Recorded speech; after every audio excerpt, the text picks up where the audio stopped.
Welcome. I'm very happy that you're here and you are going to be writing wonderful proposals.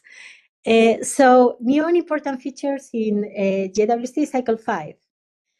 We are going to be offering 8,000 hours of observations in Cycle 5.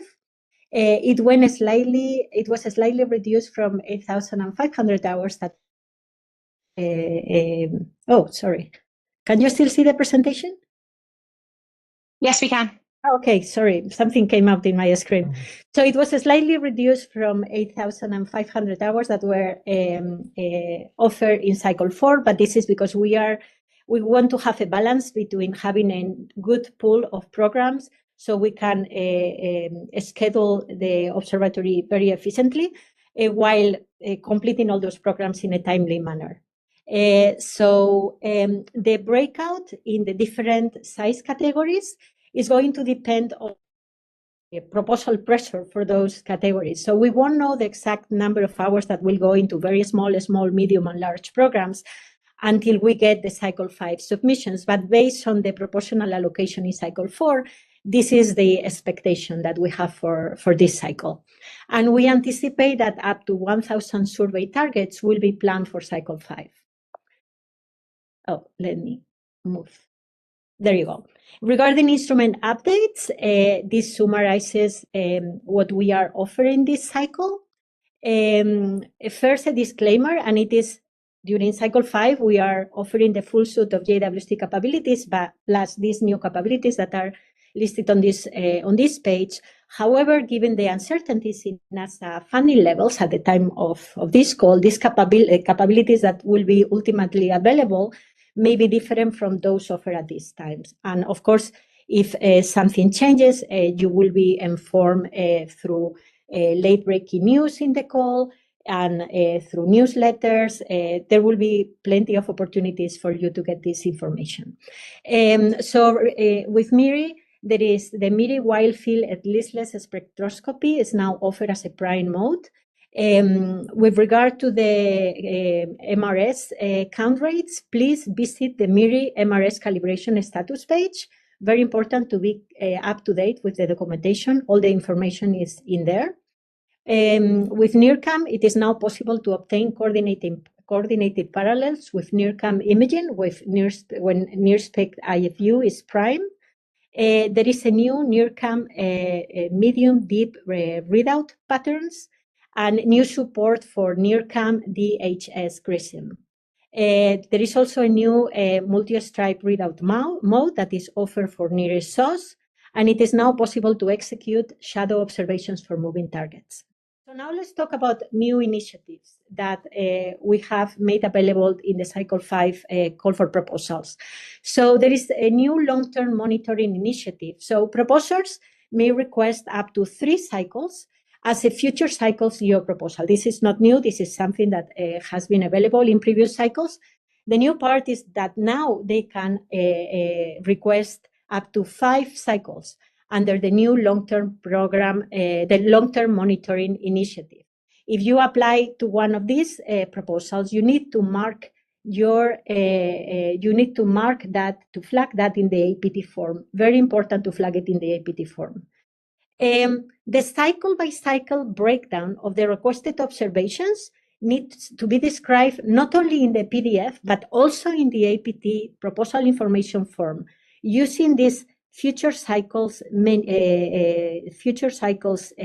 pull-down menu that you see here. So when you click on here, you will get this menu here where you will be able to enter your request for the next cycle, that will be cycle 6, and for the following cycle, that will be cycle 7. However, the APT file only contains the information specifications corresponding to cycle 5, to the current cycle. APT files for time awarded in future cycles will be requested at a later time.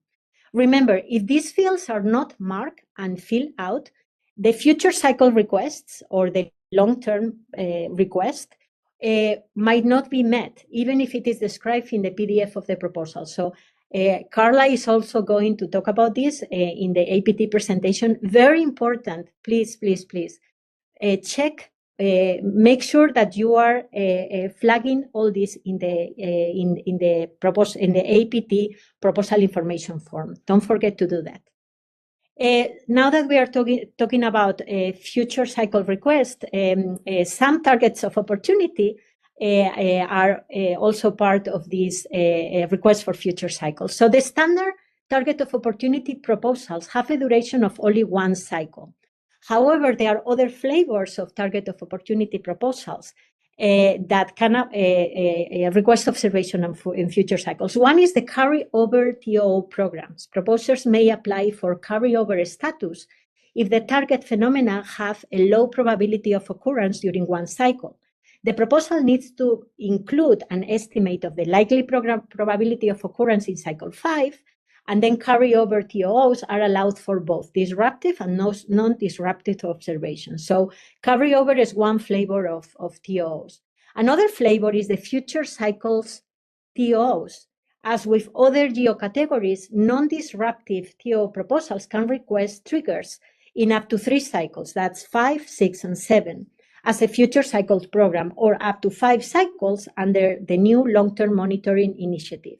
Future cycles TOs are not eligible for carryover status. So if you don't trigger in cycle 5, it's not that you get triggers in 6, 7, and 8. Requests for carryover status or future cycle allocations must be justified in the APT special requirements and marked on the APT form. Again, if they are not marked, the request might not be met. Also, ultra-disruptive and disruptive TOs are not permitted with near-spec MOS. This is not new policy. This has always been our policy. And TOs are not permitted for pure parallel programs and survey programs. And again, please read the call, read the appropriate documentation if you are interested in this opportunity. A new initiative that we are launching in Cycle 5 is the Roman Preparatory Science Programs. STSCI is introducing this new initiative that is designed to encourage observations with JWST that complement and enhance the scientific impact of Roman, or that are essential to achieving critical science goals of future Roman programs. Again, for more information, please read the call. I'm going to be telling you to read the call through all my presentation because we really need you to read the call for proposals. A new opportunity also that we are launching in Cycle 5 is a new joint JWST test observing opportunity. STSCI will be able to award a limited number of short cadence targets slots from tests. For more information, please read the call.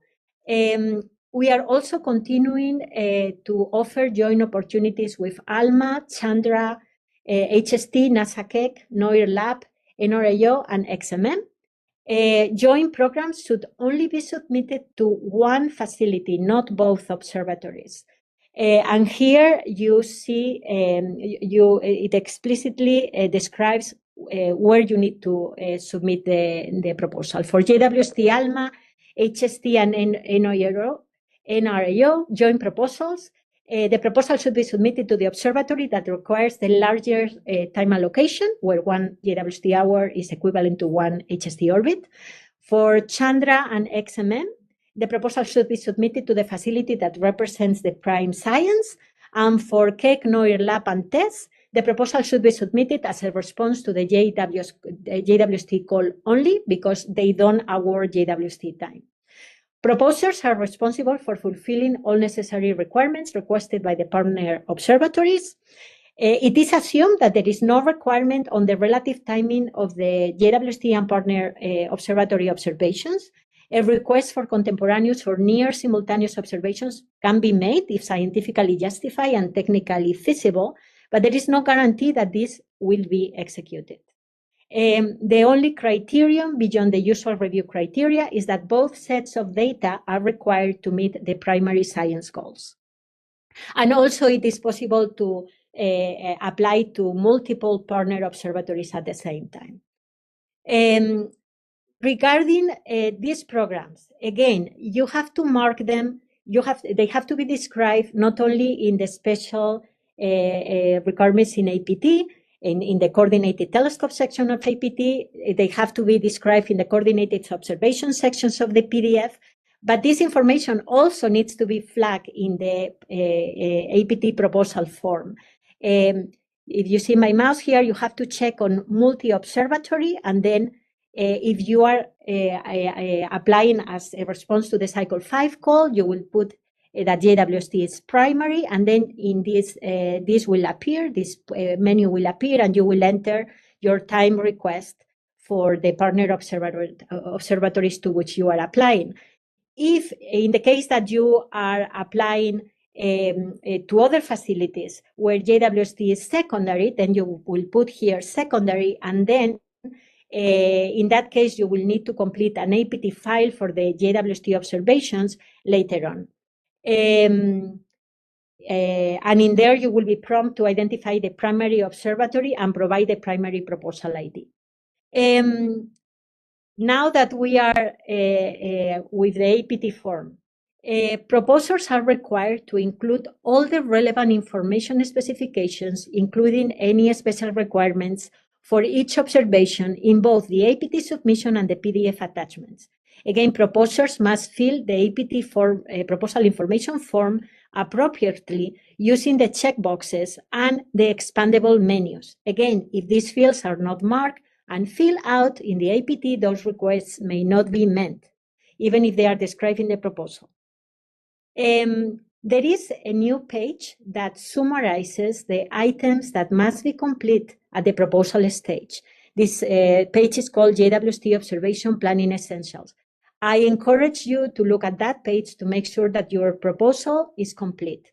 These requirements include, but are not limited to, all the items that are listed here.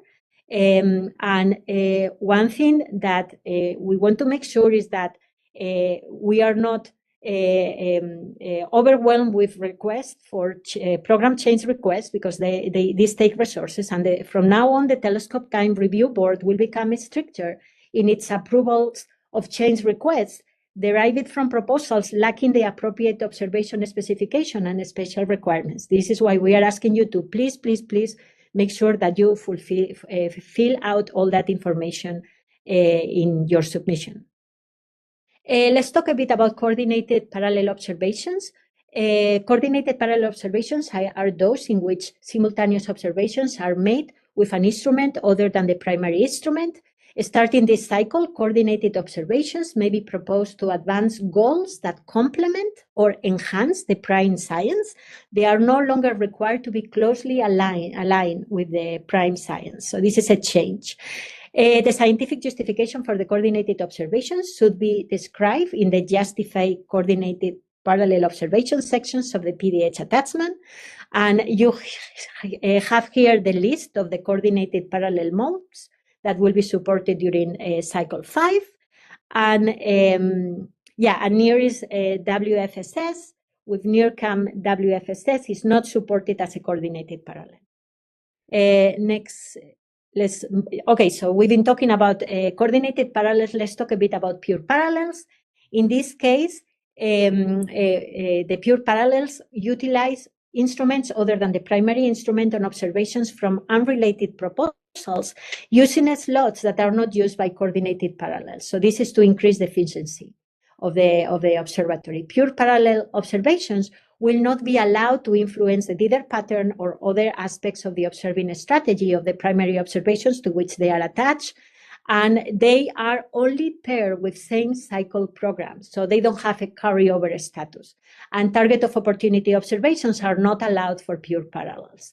Here you have the modes that you may propose for pure parallel observations, and also here you have the prime templates that cannot have pure parallels attached to them. And please check the documentation for a full list of pure parallel template combinations that are allowed. The number of pure parallel opportunities executed cannot be guaranteed. The number and characteristics of pure parallel exposure opportunities, what we call slots, will not be known until the cycle 5 selection is complete and the long-range plan is created. Proposers are strongly encouraged to use the JWST pure parallel package to assess whether their specific observing scenario would have been viable in previous cycles. And a few words about survey programs. Survey programs consist on similar, relatively short observations of targets drawn from a large sample, and they help supplement the long-range plan to maintain observing efficiency. And also they provide simple observations that can be executed when data volume is constrained by external factors, for example, during the Artemis mission. So survey programs, like pure parallel programs, have no guaranteed completion fraction. Proposals are for a number of targets, not time, and proposers must specify the minimum number of targets to achieve the science goals. Let's talk about page limits and formatting. So the bulk of the PDF attachment should be comprising the scientific justification and the technical justification, and or the analysis plan. You have 4 pages if you are writing a very small survey or regular archival proposal, 5 pages if you are writing a combined geo plus archival proposal, a medium proposal or a medium combined geo archival proposal, and 6 pages are allocated for large proposals, large combined geo archival proposals, and treasury proposals and legacy proposals. There is one additional page that is available in all the above categories for all the following sections combined: special requirements, justify coordinated parallel observations, justify coordinated observations with other facilities, and justify duplications. So 1 page extra for these sections if your proposal requires them. And proposals which include additional flags should consult the relevant sections of the proposal categories for guidance on determining the size category and hence the page limits. So really, please do check very carefully the page limits. Proposals that exceed the page limits will be subject to disqualification in the review process. Proposers should not change the format of any templates provided by STSDI, including but not limited changing the font size, figure caption size, margins, line spaces. Proposals that change the formatting will be subject to disqualification, and changing the font size is strongly discouraged. There are no limits to the number of figures and tables in the PDF attachment, and they may be wherever you want them in the text. However, the total number of pages must be observed, and the observing description in APT will not be visible for the tag reviewers, so you should not use that free text field as a replacement for page limit space. There are no specific page limits on the length of each section, but proposers are strongly recommended to devote at least 1 page to technical justification or the analysis plan. And the references should be listed at the end of the proposal and do not count against the page limits. References have no particular formatting requirement. You can use any style you want, including numbers. And talking about references, there is something new that we want you to put in the references, and is if you have used a generative artificial intelligence technology to create your proposal. So you are not prohibited from using GAI tools such as ChatGPT. We don't encourage it, but you are not prohibited from using it. However, following recent NASA policy, any material contained in the proposal that is derived from GAI technology, this includes text, tables, figures, whatever, must be described and cited. For example, the name of the program, the version number, the date and time, and a short statement on how these tools were used. This information must be included with the references and does not count against the page limits. Failure to disclose the use of these tools will result in disqualification, and this is in red for a good reason. Proposers are reminded that using these tools will place that text in the public domain. And reviewers, you should know that reviewers are forbidden from uploading proposal content or review material to this type of tools because this violates the confidentiality of the review process. A few words regarding recycling published materials. You may not include substantial verbatim extracts from previous published materials, including white papers or accepted proposals, in any part of the PDF attachment or APT proposal information. because these inclusions are contrary to dual anonymous review, since they implicitly identify the authors on the proposal. For example, proposals may not submit a new proposal that recycles all or most of the abstract of an accepted proposal, exactly for the same reason, because recycling the abstract or the titles identifies the proposal theme. And proposers may not reproduce verbatim large sections of published material, including white papers. Common practice requires that any such extracts should be references. Reuse implies intellectual ownership of that material and therefore identifies the proposal theme. So if you want to include short extracts or figures from published materials, you have to follow the standard protocols of enclosing the extract in quotes and providing the appropriate citations. And reuse of text from confidential sections of a proposal is allowable, as is resubmission of rejected proposals. Proposals that violate these requirements will be subject to disqualification. And Laura is going to talk more about dual anonymous reviews and how to follow our guidelines. Just one brief mention that we have updated some of the keywords, and that this year we are asking you to identify a minimum of 3 keywords and a maximum of 10. And this is so we can better, so we can maximize the expertise. We can maximize the match between the expertise of our reviewers and the proposal field of research. And also HTSCI can reassign proposals to a different scientific category than that originally identified by the proposer, ensuring again the best matches between proposal keywords and the reviewer's expertise. Regarding the proposal review, very briefly, the geo-proposal size boundaries were changed in cycle 4 and continue for cycle 5. And this classification is based on the total charge time, including overheads. And then depending on the proposal size or proposal category, different proposal classes and sizes are reviewed by different subsets of reviewers. So external panels that do their work asynchronously and do not meet to discuss proposals, they review very small proposals below 20 hours and regular archival proposals. Discussion panels review a small between 20 and 50 hours.